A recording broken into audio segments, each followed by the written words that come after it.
माझं नाव हर्षा लाऊडकर अकोल्यावरून आहे. मला मेजर प्रॉब्लेम थायरॉइड होता. 13 वर्षापासून मी खूप त्रस्त होती. तो माझा आता पूर्ण नील झालेला आहे. या सिस्टममध्ये आल्यानंतर संतुलित आहार मी रोज घेते.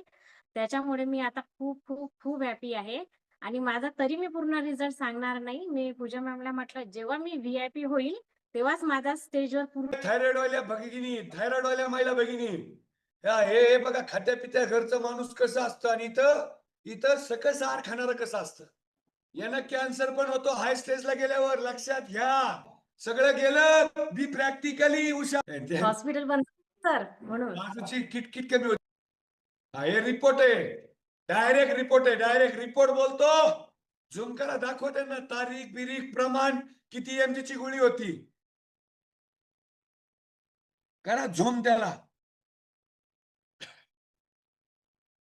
हा बघा ते काय T3 T4 TSH किती प्रमाण आहे आणि आजचा रिपोर्ट पहिला रिपोर्ट बघा.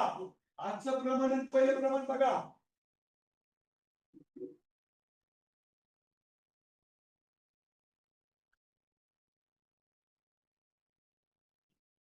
सर हा तरी रिपोर्ट कमी आहे. हा आमचा शेवटचा रिपोर्ट सापडला. आम्ही रूम चेंज केल्यामुळे. याच्या अगोदरचा रिपोर्ट 11.65 चा होता.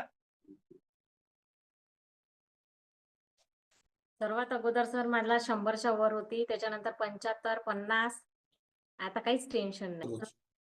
एवढा त्रास होता थायरॉइडमुळे की मी म्हणजे भाजी पोळीचा घास जरी खाल्ला तरी मला खूप म्हणजे ठसका यायचा. ते आतमध्ये गिळायला सुद्धा त्रास व्हायचा.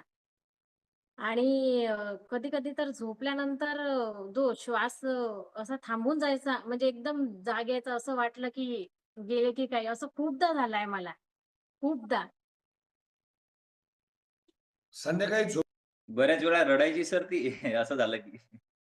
एवढी डिप्रेशन मध्ये गेलेली होती की रात्री झोपेमध्ये सुद्धा ती कधी-कधी अशी गांगरून उठायची आणि रडत बसायची की मला काहीतरी होणार आहे, मला काहीतरी होणार आहे.